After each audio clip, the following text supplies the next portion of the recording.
I stood in front of the mirror that morning, adjusting the pale blue maternity dress I'd bought specifically for this day, and I remember thinking how strange it was that I could smile while my entire world was about to detonate.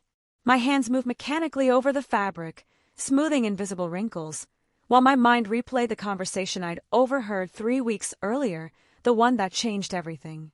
The one that turned me from a trusting wife into someone I barely recognized.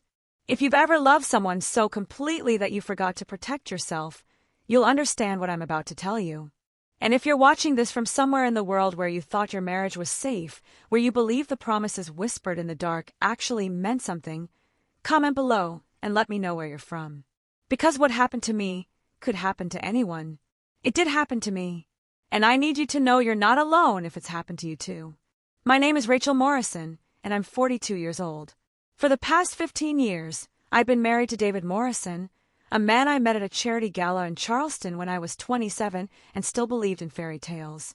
He was handsome in that effortless way some men are, tall, sandy-haired, with a smile that made you feel like you were the only person in the room. He worked in commercial real estate, and I was a junior architect at a firm downtown. We were the couple everyone envied. The couple who finished each other's sentences. The couple who, after years of trying, finally, miraculously, got pregnant at 42. Or so he thought. Check the description box below for more stories like this. Stories about women who refused to be victims, who took back their power when everything seemed lost. Because that's what this is really about. Not revenge for revenge's sake, but reclaiming yourself when someone tries to erase you. 3 weeks before our gender reveal party, I came home early from a doctor's appointment. The baby had been active all morning, and I was exhausted, craving nothing more than our leather couch and maybe some ginger tea. I'd texted David that I'd be home around 2, but my appointment finished early. I pulled into our driveway in Mount Pleasant, the house with the wraparound porch and the magnolia tree we'd planted on our 5th anniversary, and I noticed his car was there. Strange, I thought. He'd said he had showings all afternoon. I walked in through the side door, the one that leads directly into the kitchen, and I heard his voice before I saw him. He was in his office, door half closed, and he was on the phone. I started to call out to him, to let him know I was home, but something in his tone stopped me. It was cold, calculated, nothing like the warm, gentle voice he used with me. No, she has no idea, he was saying. I've been careful. Trust me, Jennifer, by the time she realizes what's happening, everything will be tied up. The party's perfect. She'll be surrounded by friends and family, completely blindsided. She won't see it coming. Jennifer. I knew that name. Jennifer Caldwell. The new agent at his firm who'd started 6 months ago. The one he'd mentioned casually over dinner a few times. Young, ambitious, pretty in that polished way that probably required 2 hours of prep time every morning. I'd never thought anything of it. Why would I? I was carrying his baby. We were planning our future. But as I stood there in my own kitchen, one hand pressed against the doorframe to steady myself, I heard him laugh. Actually laugh. Yeah, I know. It's brutal. But look, this is the cleanest way. I give her the papers at the party. Everyone sees I'm the reasonable one trying to do this with dignity, and she's too shocked to make a scene. Then I'm free. We can finally stop sneaking around. My heart didn't just break. It imploded. It became a black hole in my chest that sucked in every happy memory, every whispered promise, every moment I trusted him. I wanted to burst through that door. I wanted to scream, but something held me back. Maybe it was the baby moving inside me. Maybe it was pure survival instinct. Maybe it was the tiny, fierce voice in my head that said, "Don't react. Think." So I backed away, silent as a ghost in my own home. I went upstairs, locked myself in our bedroom, and I did something I'd never imagined doing. I called a lawyer. Not just any lawyer, Margot Price, a woman I'd met at a networking event 2 years earlier who specialized in divorce litigation. She'd given me her card and joked, "Hope you never need this, but if you do, call me first." I tucked that card in my wallet and forgotten about it. Until that moment. "Margot," I said when she answered, my voice surprisingly steady. "This is Rachel Morrison. I need to file for divorce immediately, and I need it done quietly. Can you help me?" She could, and she did. Over the next 3 weeks, I lived a double life. During the day, I was the glowing expectant mother, planning our gender reveal party, picking out decorations, sending invitations. At night, after David fell asleep, I combed through every financial document we had. Bank statements, property deeds, investment accounts, and what I found made my blood run cold, but also gave me exactly what I needed. The house we lived in, the beautiful 3-bedroom colonial that everyone admired, wasn't in both our names. It was in mine, solely mine. My grandmother had died 7 years ago and left me a substantial inheritance. I'd used that money as the down payment, and I'd insisted on keeping the house in my name alone because it was a way to honor her memory. David had acted supportive at the time, maybe even relieved he didn't have to contribute as much. But now that detail was everything. And the baby I was carrying wasn't his. I need to pause here because this is where the story gets complicated in ways that might make you judge me. If you're still watching, if you're still with me, I need you to understand something. I'm not perfect. What I did wasn't perfect. But neither was what he did to me for months before I found out. David and I had been trying to get pregnant for years. 5 years of negative tests, of fertility treatments, of doctors telling us it might never happen. It strained our marriage in ways I didn't fully understand until later. We barely touched each other anymore. We slept on opposite sides of the bed. And about 8 months before I overheard that phone call, during a particularly low point, I'd gone to a medical conference in Atlanta. There was a man there, Dr. Marcus Chun, a colleague I'd known professionally for years. We'd had dinner, too much wine, one night that I'd regretted instantly, and buried deep, convinced it was a mistake that didn't matter because nothing would come of it. I'd gone home, recommitted to my marriage, and tried to move forward. Then, 6 weeks later, I found out I was pregnant. I'd been so desperate for it to be David's baby that I convinced myself it was. The timing could have worked. We tried that month, even if those attempts felt mechanical and distant. But deep down I'd known. I'd known and I'd hidden from it because I wanted so badly for my marriage to be real, for this child to be the thing that finally brought us back together. But the moment I heard David on that phone, planning to humiliate me, planning to discard me like I was nothing more than an inconvenient obstacle to his new life with Jennifer, something crystallized. He didn't deserve my protection anymore. He didn't deserve my carefully constructed illusion. So yes, the baby wasn't his. And yes, I knew it. And I was about to use that truth as a weapon. The day of the gender reveal party arrived with perfect weather. Sunny, 75 degrees, not a cloud in the pale Carolina sky. I'd rented a pavilion at a park near our house, decorated it with white and gold balloons, ordered a cake with hidden pink or blue filling inside. About 60 people came. Friends from work, David's business partners, my sister, Amy, who'd flown in from Denver, David's parents, who looked at me like I was the daughter they'd always wanted. I played my part beautifully. I smiled. I hugged people. I rested my hand on my belly whenever someone asked how I was feeling. And I watched David. He was nervous, I could tell. He kept checking his watch. His smile was tight. He tucked an envelope into his jacket pocket. I'd seen him do it before we left the house, and I knew exactly what was inside those papers. He was waiting for the right moment, the moment that would destroy me. But what he didn't know was that I was waiting too. The party moved in slow motion for me. Every moment stretched thin like taffy, and I felt hyper-aware of everything. The way David's hand occasionally touched the small of my back when people were watching, the way Jennifer Caldwell stood near the refreshment table wearing a dress that seemed intentionally demure, the way my sister Amy kept glancing between David and me like she sensed something was wrong but couldn't quite identify what. I told Amy everything 2 days earlier. She'd flown in early specifically so we could talk, and when I laid out what I'd discovered and what I was planning, she'd stared at me for a full minute before saying, "You've become someone I don't recognize, but honestly, I'm kind of in awe." She was the only person who knew. My only ally in a crowd of people who were about to witness something they'd never forget. The cake sat on a table decorated with gold ribbons and white roses. It was beautiful. 3 tiers, professionally done, with question marks piped in frosting around the sides. Inside, the baker had filled it with pink cream. A girl. I was having a girl. I'd known for 2 weeks, ever since the ultrasound where the technician had smiled and pointed to the screen and said, "Congratulations, it's definitely a girl." David didn't know yet. I told him I wanted us to find out together, at the party, in front of everyone. He'd like that idea.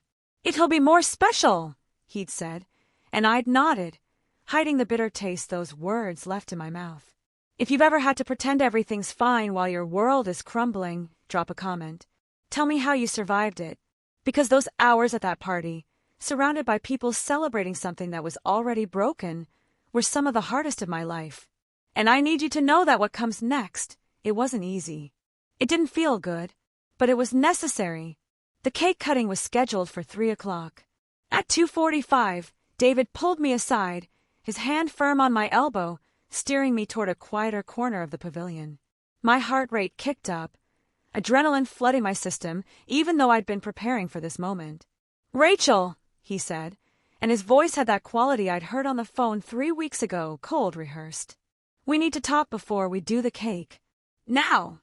I kept my voice light, confused, playing the part. "Can it wait? Everyone's watching. That's actually why it needs to be now." He reached into his jacket and pulled out the envelope. Cream-colored, expensive paper.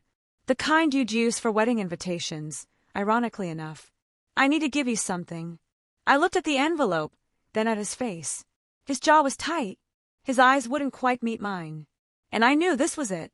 This was the moment he'd been planning. The moment Jennifer was probably watching from across the pavilion, waiting to see me fall apart. "What is it?" I asked, reaching for the envelope with a hand I made sure trembled slightly. "Just open it," he said. I did. Inside were divorce papers. Official, already signed by him, waiting for my signature. The petition cited irreconcilable differences and requested an equitable division of assets. I scanned the pages quickly, noting that he'd listed our house as joint property, a lie, and that he was asking for primary custody of our unborn child, given the mother's age and potential complications. I felt rage, white-hot and pure, but I channeled it into something that looked like shock and hurt. I let my eyes widen. I let my hand move to my stomach protectively. I looked up at him, and I saw what he wanted to see, a woman breaking. "David," I whispered. "What is this? Why now?" "Because I can't do this anymore," he said, and he actually sounded regretful, like he'd practiced this part in a mirror. "I'm sorry, Rachel. I know the timing is awful, but I've been unhappy for a long time, and I think you have too. We're not good together anymore. And I think it's better to acknowledge that now, before the baby comes, so we can figure out a clean co-parenting arrangement." Clean. That word, like our 15-year marriage, was a spill he needed to wipe up. People were starting to notice. Conversations were dying down as heads turned toward us. Amy had positioned herself near the cake table, exactly where I'd asked her to be. David's business partner, Tom, was frowning, clearly picking up that something was wrong. This was David's plan. Ambush me publicly, so I'd be too humiliated, too shocked to fight back. So everyone would witness his reasonable approach and my emotional breakdown, setting the stage for a narrative where he was the good guy trying to do the right thing.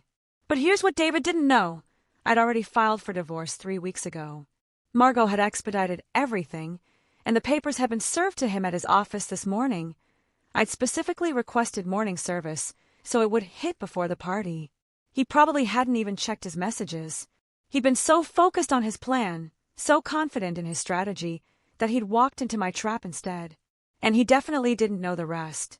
I let a few tears slide down my cheeks. I let my voice shake. "I need to tell you something," I said, loud enough now that more people could hear. Loud enough that the pavilion was getting quiet, everyone sensing drama unfolding. "I need to tell everyone something." David looked uncertain for the first time. "Rachel, we can talk about this privately." "No," I said firmly.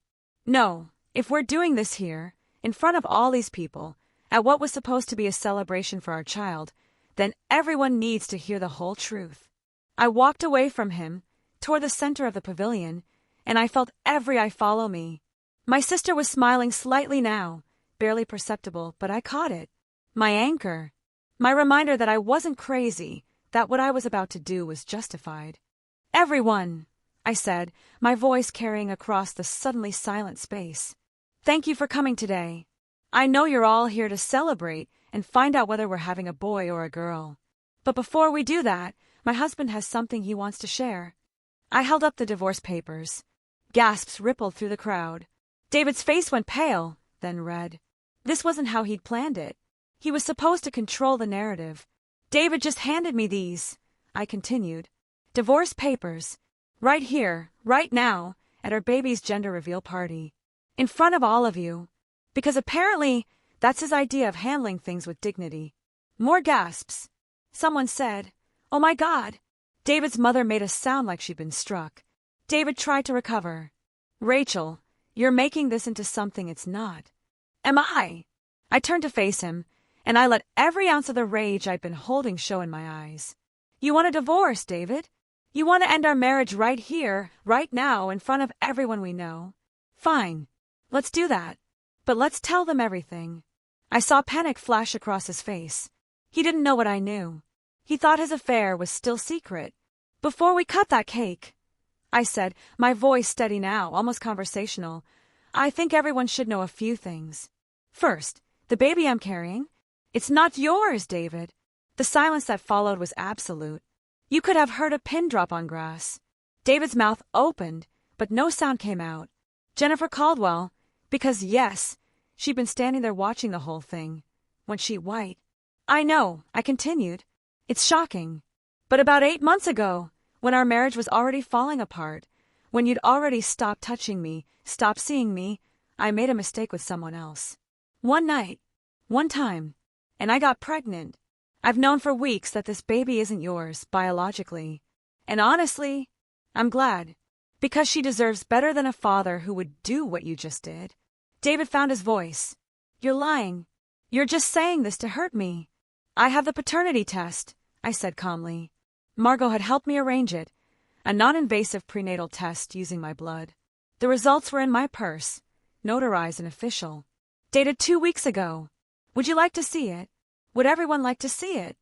The crowd was in chaos now. People talking over each other. David's mother was crying. Tom was trying to talk to David, who looked like he'd been hit by a truck. But I wasn't done. "And here's the other thing you don't know, David. That house you've been living in for 7 years, the one you're trying to claim half of in these divorce papers, it's not yours. It's not ours. It's mine. Only my name is on the deed. My inheritance paid for it. You have no legal claim to it whatsoever." I watched his face process this information.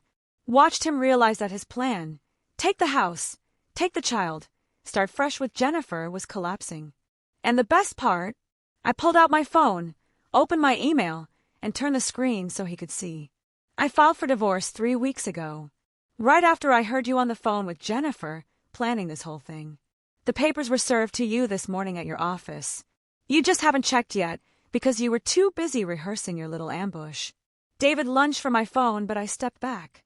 Tom caught his arm. "David, man, what the hell is going on?"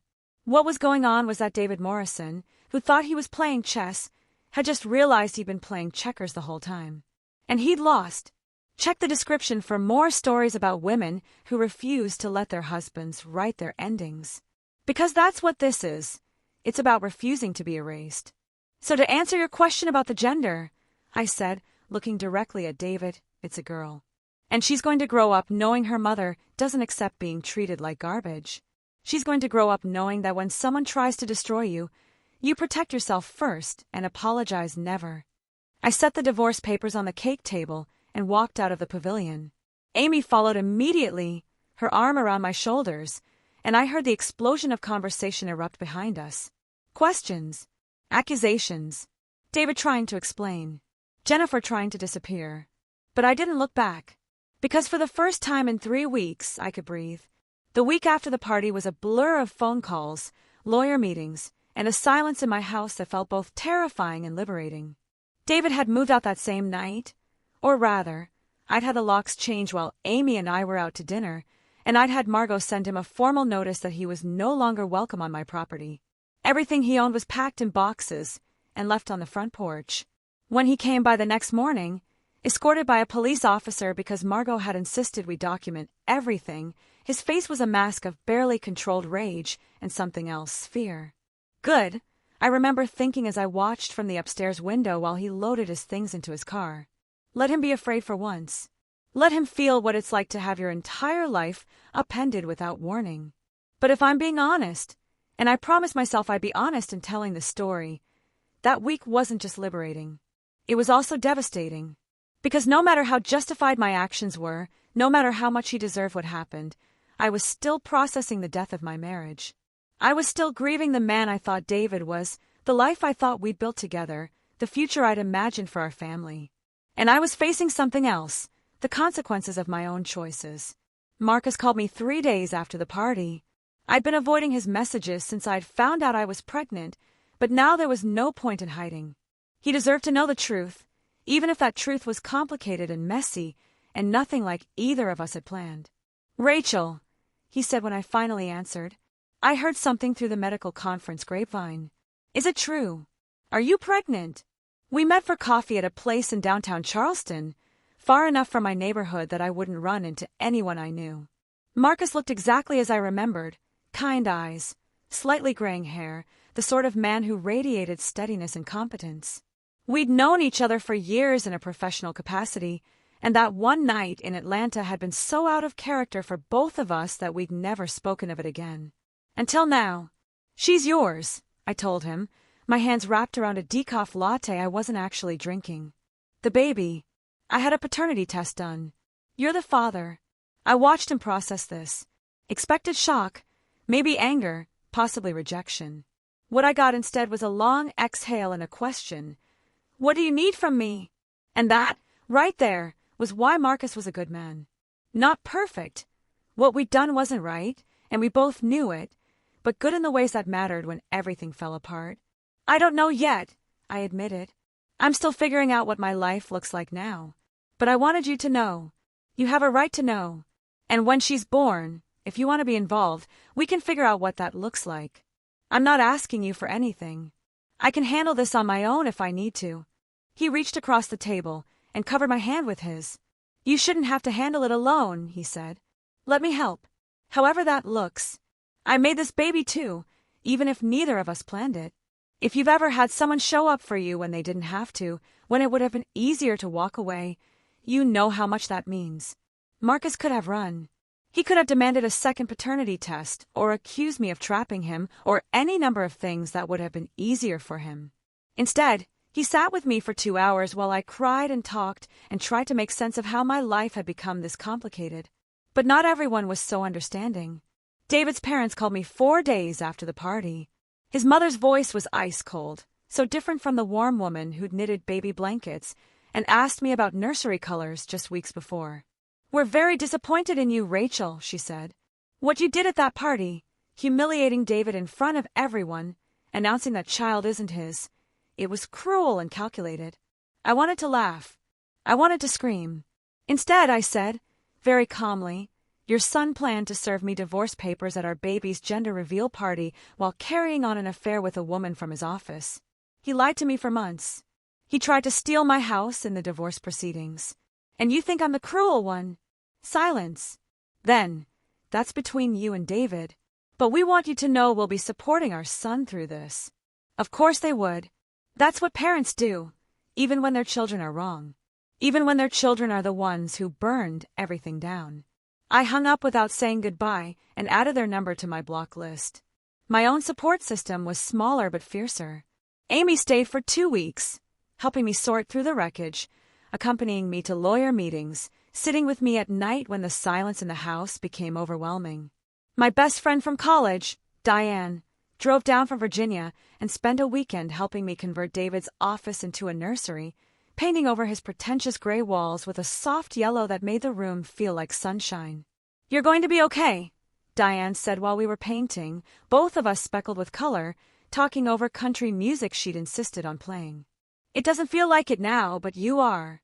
You're stronger than you think." I wanted to believe her. Some days I did. Other days I lay in bed at night, my hand on my growing belly, and wondered what I'd done. Not just to David, but to this baby girl who was coming into a situation so much more complicated than any child should have to navigate. The divorce proceedings moved faster than I expected, partly because David wanted it over with, and partly because Margot was ruthless in a way I was grateful for. We met in her office 6 weeks after the party, David, his lawyer, Margot, and me, and hammered out the details. Or rather, Margot hammered while David's lawyer tried to salvage something from the wreckage. My client maintains that he was unaware of the paternity question at the time of cohabitation, David's lawyer said. A thin man named Philip who kept adjusting his glasses. And he believes he's entitled to some compensation for the years of marriage and joint financial contributions to the household. Margot didn't even blink. Your client was planning to serve divorce papers at a baby shower while conducting an affair. He listed property as joint that he knew was solely in my client's name. He has no claim to the house, no claim to any inheritance funds, and given that the child isn't biologically his, and he's made clear he wants no parental relationship, no claim to custody or visitation. What he is entitled to is his personal property, his retirement accounts that are solely in his name, and a swift exit from this marriage with whatever dignity he has left. David sat there, silent, while his lawyer tried to negotiate. But there wasn't much to negotiate. The prenup we'd signed years ago, at my grandmother's insistence, thank God, protected my inheritance. The house was mine. The baby wasn't his. And everyone in Charleston's social circles knew what he'd done. We signed the papers 90 minutes later. David didn't look at me once. As we left the building, Margot put a hand on my shoulder and said, "You did the right thing protecting yourself. Don't let anyone make you feel guilty for that." But guilt was complicated, because even though David had betrayed me, even though his plan had been cruel and calculated, I'd humiliated him publicly in a way that would follow him for years. I'd announced to 60 people that the baby wasn't his. I'd exposed his affair. I destroyed his reputation in a single afternoon. Was that justice? Or was it revenge? And was there really a difference? If you're still watching, if you've made it this far, leave a comment about a time you had to choose between what felt good and what was right. Because here's the truth. What I did felt necessary in the moment. It felt like survival. But it also felt like I'd become someone I didn't recognize. Someone harder. Someone who could smile while dropping bombs that destroyed lives. My daughter kicked inside me as I drove home from the lawyer's office, and I put my hand on my belly and made her a promise. I will teach you to be strong. But I'll also teach you to be kind. To protect yourself without losing yourself. To fight when you need to, but to know the difference between justice and cruelty. Because the line between those two things, it's thinner than I ever imagined. My daughter was born on a Tuesday morning in January, 3 weeks early but healthy, screaming her arrival into the world with the kind of fury that made the nurses laugh and tell me, "This one's got opinions." I named her Evelyn Grace, after my grandmother who'd left me the house and the inheritance that ultimately protected me. Evie for short. Marcus was there for the birth. Not in the delivery room. We hadn't reached that level of comfort yet, but in the waiting room, and he was the second person to hold her after me. I watched him cradle this tiny human we'd created accidentally, watched tears stream down his face, and I felt something shift in my chest. Not romantic love, neither of us was confused about that, but something else. Gratitude, maybe. Or hope. The sense that maybe we could build something good from the wreckage of our mistakes. "She's perfect," he whispered, his finger tracing her impossibly small hand. "Rachel, she's absolutely perfect." Amy had flown in again for the birth, and she stood next to Marcus, taking pictures and crying happy tears, and I thought, this is my family now. Not the one I planned. Not the one I expected. But mine nonetheless. David never tried to meet her. I'd half expected him to show up at the hospital, to see the baby even though she wasn't his, but he didn't. I heard through mutual friends, the ones who hadn't completely cut me off after the party, that he and Jennifer had moved to Atlanta. Fresh start.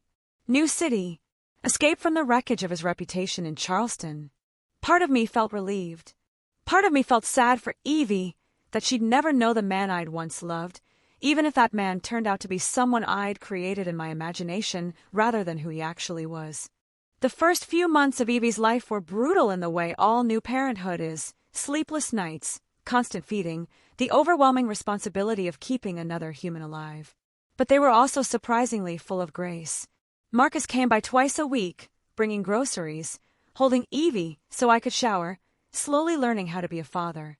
He never pushed for more than I could give, never demanded we become something we weren't. He just showed up, consistently, and that consistency became something I could count on. "I'm going to tell her the truth when she's old enough," I told him one evening while we were both exhausted, Evie finally asleep in the bassinet between us, about how she was conceived, about David, about everything. I don't want her to grow up with secrets. That's probably smart, Marcus agreed. Kids always find out eventually. Better she hears it from us on our terms. Us. That was becoming our word. Not a couple, exactly, but a team. Co-parents who genuinely liked and respected each other, even if we'd taken the strangest possible route to get there. 6 months after Evie was born, I ran into Jennifer at a grocery store. I almost didn't recognize her. She looked thinner, tired, and there was no ring on her left hand. She saw me at the same moment I saw her, pushing Evie in a cart through the produce section, and I watched her face cycle through emotions. Fear, guilt, anger, something that might have been envy. I could have kept walking. Should have, probably. But something made me stop. "Jennifer," I said. Not friendly, but not hostile either. "Rachel." She looked at Evie, her expression complicated. "Your daughter. She's beautiful." "Thank you." Silence stretched between us, awkward and loaded with everything unsaid. Then Jennifer said quietly, "I'm sorry." For what happened? For my part in it. I knew he was married, and I told myself it didn't matter because he said you were basically separated already. But that was just me making excuses.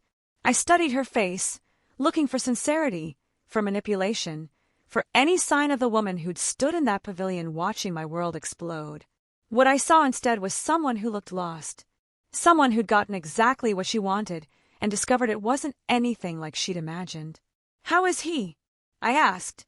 "David." She laughed, but there was no humor in it. "Gone.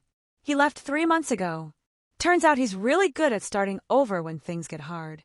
Or when his new girlfriend turns out to be an actual person with needs and expectations instead of just an escape from his problems." I should have felt vindicated. Should have felt some sense of justice that Jennifer had learned what I'd learned, that David was good at beginnings but terrible at middles and endings. But instead, I just felt tired.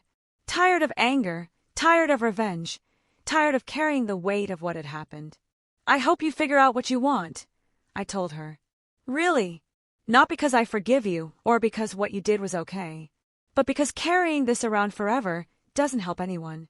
I left her standing there and pushed my cart toward the dairy section, and I felt something I hadn't expected. Lightness. Like I'd put down a burden I didn't realize I'd been carrying. That's the thing about revenge that nobody tells you. It doesn't actually make you feel better. Not in the long run. In the moment, yes, standing in that pavilion, watching David's face as his plan crumbled, announcing the truth in front of everyone who'd witnessed his attempt to humiliate me, that felt powerful.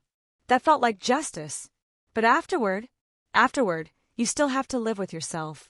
You still have to look in the mirror and recognize the person looking back. And if that person has become someone who finds satisfaction in destroying others, even when they deserved it, that's a problem. I'm not saying I regret what I did. I don't. I protected myself and my daughter. I exposed David's cruelty before he could use it to take everything from me.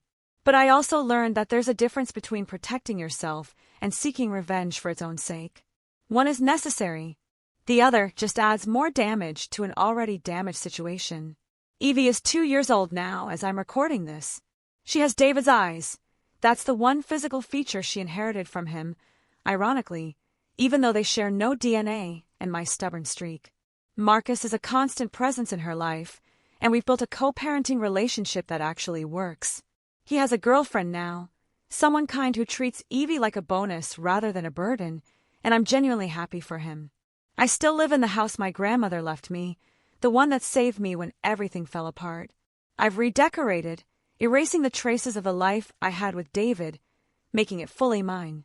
The nursery Diane and I painted yellow is now Evie's room, full of books and toys and her artwork taped to the walls. I date occasionally. Nothing serious yet. I'm not sure I'm ready for that, and maybe I won't be for a while. But I'm not closed off to the possibility that someday I might let someone in again.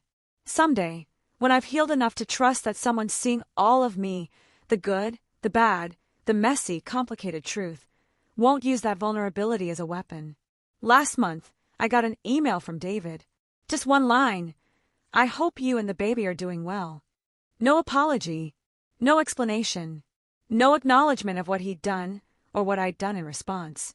Just that single sentence, like he was checking off a box labeled attempted reconciliation, so he could tell himself he'd tried. I stared at that email for 20 minutes, my fingers hovering over the keyboard, drafting and deleting responses. Part of me wanted to write back something cutting, something that would remind him of exactly what he'd lost. Part of me wanted to send pictures of Evie, show him the beautiful life he'd chosen to walk away from. Part of me wanted to simply write, "We're fine without you," and leave it at that. In the end, I deleted the email without responding. Because the truth is, David doesn't get to check in anymore. He doesn't get casual updates or polite exchanges. He made his choice at that party when he tried to ambush me with divorce papers. I made mine when I fought back. And now we both have to live with the consequences. But here's what I want you to understand, if you're still watching, if this story has resonated with you in some way. Revenge might feel justified in the moment, but healing is what actually sets you free. What I did at that party, exposing David's affair, announcing the paternity truth, revealing that I'd already filed for divorce, it was necessary for my survival. I don't regret protecting myself and my daughter. I don't regret refusing to let him control the narrative or take what wasn't his. But if I'm being completely honest, I also did it to hurt him. To make him feel the humiliation and betrayal he'd planned to make me feel. And while that gave me momentary satisfaction, it didn't actually heal the wound his betrayal had opened. What healed that wound was time. And therapy, so much therapy. And building a new life brick by brick, one that wasn't defined by what David had done to me or what I'd done in response. A life where I was Evie's mother first, where I was a successful architect, where I had friends who chose to stand by me, where I had Marcus as a genuine co-parent and ally. I learned something crucial in those 2 years. You can be both the hero and the villain in your own story. I was the wronged wife, absolutely. I was the woman who had to protect herself from a man who'd planned to destroy her. But I was also the woman who'd had an affair, even if my marriage was already dying. I was the woman who dropped a nuclear bomb at a party because I wanted everyone to see David suffer the way I'd suffered. Both things can be true. I can be the victim and the perpetrator, the survivor and the person who chose cruelty when kindness might have been possible. And accepting that complexity, living with it, that's been harder than the divorce itself. If I could go back, would I do things differently? I don't know. Maybe I would have handled the revelation more privately. Maybe I would have told David I knew about Jennifer before the party, forced a confrontation that didn't involve 60 witnesses. Maybe I would have filed for divorce and simply let the legal process play out without the public destruction. But maybe I wouldn't have, because in that moment, standing in that pavilion with divorce papers in my hand and David's smug face in front of me, I needed to reclaim my power. I needed everyone to know that I wasn't the naive, trusting wife who could be discarded easily. I needed to prove to him, to Jennifer, to everyone watching, that I was stronger than he'd calculated. And I am. My daughter will grow up knowing her mother fought back when someone tried to destroy her. She'll also grow up knowing that fighting back comes with costs, that revenge isn't the same as healing, and that sometimes the strongest thing you can do is walk away from the battle entirely. I think about that day often. The shock on David's face, the gasps from our friends, the way Jennifer went pale, the feeling of power and vindication that surged through me as I walked out of that pavilion. And I think about the weeks and months that followed, the loneliness and regret that crept in once the adrenaline faded, the questions about whether I'd become someone I actually wanted to be. This is what nobody tells you about revenge. It's empty. It might be justified. It might be necessary. But it doesn't fill the hole that betrayal creates. Only time and intentional healing do that. So if you're watching this and you've been betrayed, if someone you trusted has tried to destroy you, if you're facing your own moment of decision about how to respond, I want you to know this. Protect yourself, absolutely. Fight back if you need to. But don't let the fight become who you are. Don't let the desire for revenge consume the parts of you that are still good and kind and capable of building something new. I look at Evie now, her toddler hand sticky with graham cracker crumbs, her laugh filling our kitchen in a way that makes my heart physically ache with love, and I know that she's the real story here. Not David's betrayal, not my revenge, but the life I built afterward, the family we've created, messy and unconventional and nothing like I planned, that actually works. That's the ending worth fighting for. Not the destruction of the person who hurt you, but the reconstruction of yourself into someone stronger, wiser, more compassionate than you were before. Would I recommend publicly humiliating your cheating spouse at your baby's gender reveal party? Honestly, probably not. It made great drama, and God knows it felt satisfying in the moment, but it also created ripples that lasted for months. Lost friendships, awkward encounters, a reputation in Charleston that I'm still rebuilding. But would I recommend fighting back when someone tries to take everything from you? Absolutely. Just choose your battles carefully. Protect your assets, document everything, hire a good lawyer, and remember that the goal isn't to destroy your enemy, it's to build a life they can't touch. That's what I've done.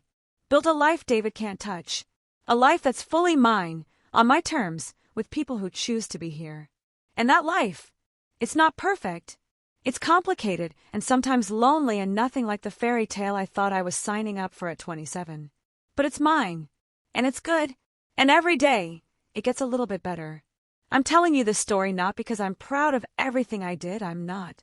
I'm telling you because I want you to know that if you're in a situation where someone is trying to destroy you, you have options. You have power. You can fight back. You can protect yourself. You can survive and even thrive. Just remember that the person you become in the fight matters as much as whether you win. And sometimes, the greatest victory isn't destroying your enemy, it's refusing to let them destroy you. Check the description box below for more stories like this. Stories about women who found themselves in impossible situations and fought their way out. Stories about survival and revenge and the complicated space between justice and cruelty. Stories about real people making real mistakes and somehow building real lives from the wreckage. Because that's what we do. We survive, we adapt, we protect ourselves and the people we love.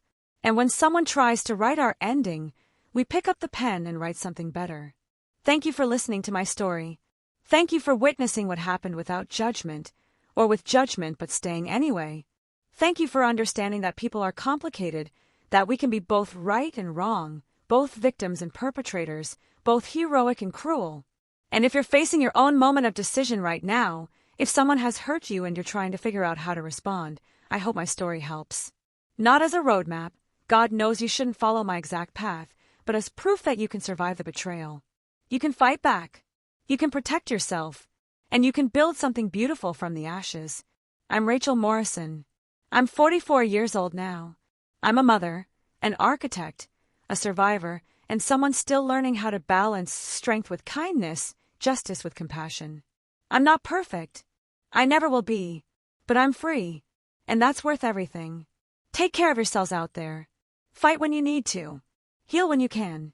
And remember that your story doesn't end with what someone did to you. It ends with what you chose to do next. And for me, I chose to live, really live, not in the shadow of what David did or what I did in response, but in the light of this new life I've built.